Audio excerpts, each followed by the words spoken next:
파리 생제르맹에서 활약 중인 이강인의 미래가 더욱 밝아질 것으로 보이며 화제입니다. 나세르 알켈라이피 PSG 회장이 어린 선수들이 주축이 된 팀을 만들겠다고 공언했기 때문인데요. 유럽 축구 전문 기자 파브리치오 로마노에 따르면 알켈라이피 회장은 우리는 앞으로 6에서 8년 더 함께 뛸 수 있는 팀을 만들고 싶다라며 유럽 축구연맹 챔피언스리그 8강팀 중 가장 어린 팀을 보유하고 있다. UEFA 클럽 랭킹 10위 안에서도 가장 어리다.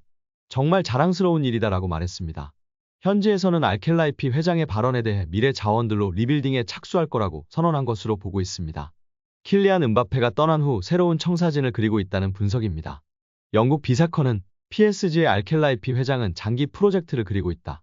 앞으로 6년, 7년, 8년은 뛸 수 있는 젊은 선수들을 중심으로 팀을 개편하고자 한다라며 알켈라이피 회장의 최근 발언은 과거 음바페를 지키려고 했을 때의 발언과 상당히 대조적이다라고 전했습니다. 이어 PSG는 새로운 시대를 준비하고 있으며 음바페는 팀 계획에서 점점 사라지고 있다. 레알 소시에다드와의 챔피언스리그 16강전에서 결정적인 역할을 했지만 PSG는 선수들이 음바페가 없는 상황에 익숙해지도록 음바페에게 부수적인 역할을 맡기고 있다라고 덧붙였습니다. 게프폴뉴스 프랑스 또한 알켈라이피 회장은 파르크 데 프랭스에서 새롭고 젊은 장기적인 프로젝트를 강조했다. 레알 소시에다드전에 출전한 PSG 선수들의 평균 연령은 23세 361일로 챔피언스리그에서 구단 역사상 최연소 선발 명단이었다.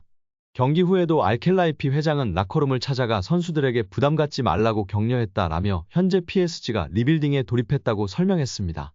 PSG의 최대 목표는 챔피언스리그 우승입니다.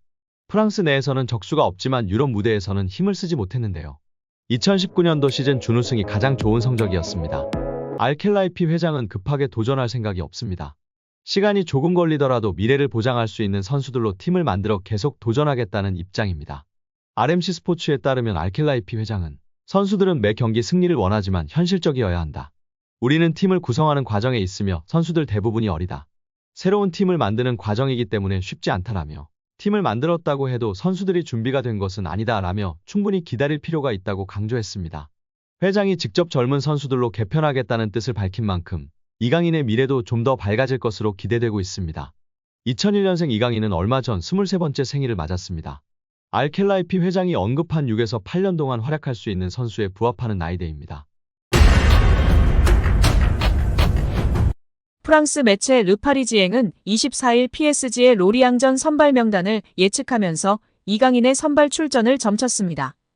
이 매체는 PSG가 로리앙을 상대로 하무스가 공격수로 나서고 음바페와 덴벨레가 측면 공격을 이끌 것으로 예측했습니다. 이강인, 우가르테, 루이스가 중원을 구성하고 멘데스, 에르난데스, 슈크리니아르, 하키미 또는 무키엘레가 수비진을 구축할 것으로 예측했습니다. 골문은 돈나룸마가 지킬 것으로 점쳤습니다. 르파리지앵은 PSG는 리옹과의 경기에서 음바페와 덴벨레를 벤치에 앉힌 지 사흘 만에 로리앙전을 치른다. 도르트문트와의 챔피언스리그 4강 1차전을 앞두고 음바페는 선발 출전이 가능하고 덴벨레는 오른쪽 측면에서 공격을 이끌 것이다. 중앙에는 비티냐와 에메리 대신 루이스와 우가르테가 선발 출전할 수 있다. 나머지 한 자리를 놓고 이강인, 아센시오, 솔레르가 경쟁할 것이다. 수비진에는 마르퀴뇨스가 숨을 돌리고 벤치에 앉을 수 있다고 예측했습니다. 영국 스포츠몰은 로리앙전에 출전하는 PSG의 예상 선발 라인업에 이강인을 포함시키지는 않았습니다. 주로 이강인이 출전하던 중원 미드필더 자리에 마누엘 우가르테, 비티냐, 워렌 자이르 에머리의 이름을 올렸습니다. 하지만 아직 속단하기는 이른데요. 프랑스 매체의 예측도 아닐 뿐더러 킥오프까지 아직 시간이 남았기 때문입니다. 다른 매체이자 축구 통계 매체에서는 선발 명단에 포함이 되었습니다. 품목은 이강인이 우스만 덴벨레, 킬리안 음바페 등 PSG 주력 멤버들과 함께 로리앙전 선발로 뛸 것으로 내다봤습니다. 여기에 이강인과의 주전 경쟁에서 완전히 패배한 레알 마드리드 출신 마르코 아센시오가 이적을 도모할 예정입니다. 프랑스의 스포르트 프랑스는 파리 생제르맹은 다가오는 여름 아센시오의 이적을 고려할 수 있을 정도로 그의 역할에 실망했다라고 보도했습니다. 스포르트 프랑스는 2026년에 계약이 종료되는 아센시오의 이적료는 2,500만 유로로 예상된다.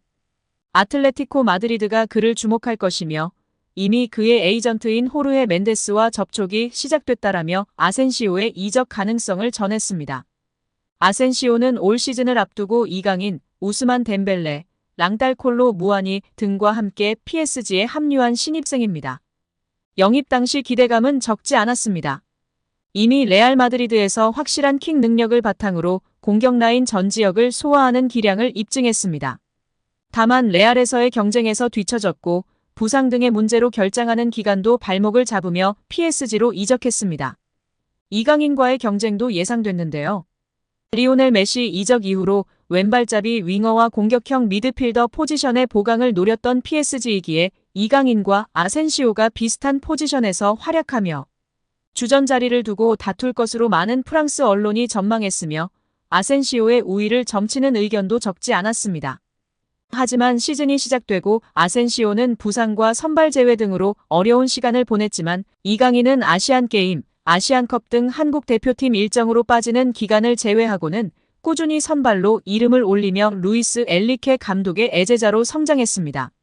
올 시즌 리그에서도 아센시오가 14경기 791분 출전에 그친 반면 이강인은 17경기 1132분으로 더 많은 출전 시간을 소화했습니다.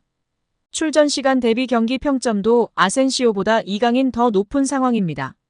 결국 PSG에서 제대로 역할을 부여받지 못하고 최근 경기들에서도 교체로 출전한 비중이 높은 아센시오는 PSG 이적 이후 한 시즌 만에 다시 팀의 방출 대상으로 고려되고 있는 것으로 보입니다. 일부 스페인 언론에서는 아센시오는 레알 마드리드를 떠난 결정을 후회하기 시작했으며 복귀를 원한다.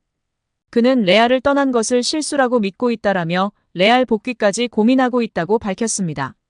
이강인과의 경쟁에서 밀린 아센시오가 한 시즌 만에 이적을 준비하고 있습니다.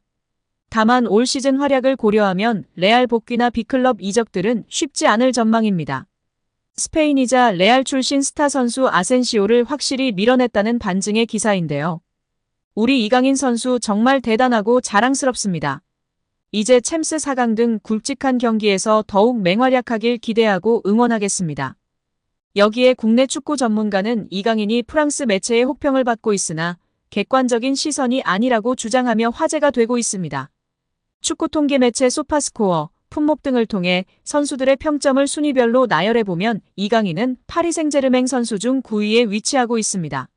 심지어 많은 언론이 이야기하던 아센시오, 에머리, 솔레르보다 높은 순위입니다.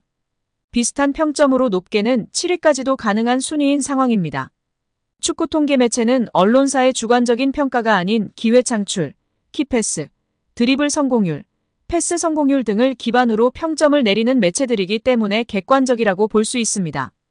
매체에 따라 키패스의 점수를 더 많이 주느냐, 공격 포인트의 점수를 더 많이 주느냐의 차이가 있을 뿐입니다. 이러한 객관적인 자료를 통해 알 수 있듯이 이강인 선수가 아시안게임, 아시안컵, 부상 등으로 많은 변수가 있었음에도 팀 내에서 자신의 몫을 충분히 해내고 있다는 점을 명백하게 알 수 있었습니다.